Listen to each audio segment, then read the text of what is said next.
अस्सलाम वालेकुम गाइस, मैं हूं बिलाल और आपको अबाबिल यूट्यूब चैनल पर वेलकम करता हूं। दोस्तों, जुमेरात को DGISPR ने प्रेस कॉन्फ्रेंस करते हुए कहा कि बुध की रात इंडिया का एक high speed flying object Khanewal ज़िला के शहर मियां चन्नू के पास आकर गिरा है। ये एक सुपरसोनिक फ्लाइंग ऑब्जेक्ट था, लेकिन ये अनआर्म्ड था, मतलब इसमें वॉरहेड नहीं था। DGISPR के मुताबिक पाक एयरफोर्स के एयर डिफेंस ऑपरेशन सेंटर ने इस ऑब्जेक्ट को 9 मार्च शाम 6:43 पर इंडियन टेरिटरी में ही पिकअप कर लिया था।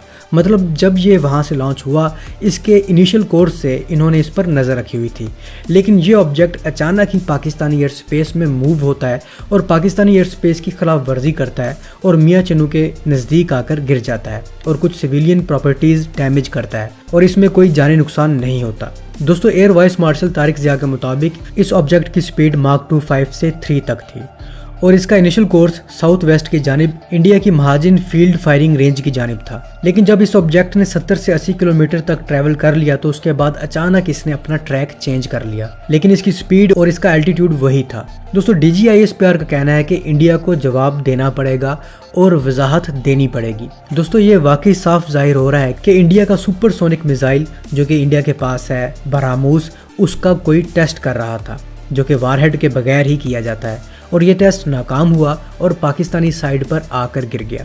लेकिन यहाँ से बहुत से सवालात जन्म ले रहे हैं जो कि मैं नहीं बल्कि आम पाकिस्तानी पूछ रहे हैं। वो ये कि हमने इसे इंटरसेप्ट क्यों नहीं किया। अगर ये मिसाइल वारहेड के साथ लॉन्च हुआ होता तो क्या होता?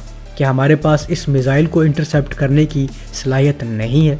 कुछ का तो ये भी कहना है कि इंडिया का टेस्ट फेल नहीं हुआ बल्कि कामयाब हुआ है, क्योंकि इंडिया हमें और हमारी डॉक्ट्रिन को चेक कर रहा था। कुछ का ये कहना है कि ये मिसाइल न्यूक्लियर कैपेबिलिटी का हामिल है, जो कि सीधी सीधी धमकी है। और यहाँ ये सवाल भी पैदा होता है कि इंडिया परसों से खामोश क्यों बैठा है। दोस्तों, इन सारे सवालात के जवाब ऑफिशियल्स ही बेहतर तरीके से दे सकते हैं, लेकिन ये याद रखें जो एयर डिफेंस सिस्टम है वो हसास जगहों पर लगाया जाता है जहाँ सेंसिटिव इंस्टॉलेशन हो। तो मियां चन्नू में ऐसी कोई सेंसिटिव इंस्टॉलेशन नहीं है कि जहां हम एयर डिफेंस सिस्टम लगाएं। हमारे पास इतने एयर डिफेंस सिस्टम नहीं है कि पूरी सरहद को कवर कर सकें। फॉर एग्जांपल, हमारे पास HQ9 की 4 बैटरीज मौजूद है। HQ9 की स्पीड 4 मार्क से ज़्यादा है और हमारे पास जो HQ9 एयर डिफेंस सिस्टम है वो P वेरिएंट है, जिसकी रेंज 250 किलोमीटर तक है और इंडिया और पाकिस्तान का बॉर्डर जो है वो तकरीबन 3000 किलोमीटर तक है। तो क्या आप पूरा बॉर्डर 4 बैटरियों के साथ सिक्योर कर सकते हैं? तो जाहिर है एयर डिफेंस सिस्टम अहम जगहों पर इंस्टॉल होगा। तो मेरे ख्याल में इसे हम इंटरसेप्ट क्यों नहीं कर पाए, उसका यही बेहतर जवाब है।